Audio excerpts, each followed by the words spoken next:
இந்த படம் நேற்று நான் பார்த்தேன். ரொம்ப நல்லா இருக்குது.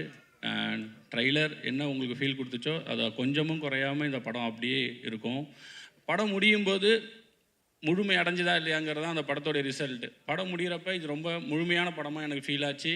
நேற்று நாங்கள் படம் பார்த்த எல்லாருமே ஏதோ ஒரு கேரக்டரை, யார் அது ஃபீமேலாக இருக்கலாம், என் தங்கச்சின்னு சொன்னாங்க, இப்போது சைத்ரா கேரக்டராக இருக்கலாம், சித்து சார் கேரக்டராக இருக்கலாம், இல்லை சரத்குமார் சார், ஏதோ ஒரு கேரக்டரை அவங்க கூட கனெக்ட் பண்ணி அதை பற்றி ரொம்ப நேரம் பேசிகிட்டு இருந்தோம்.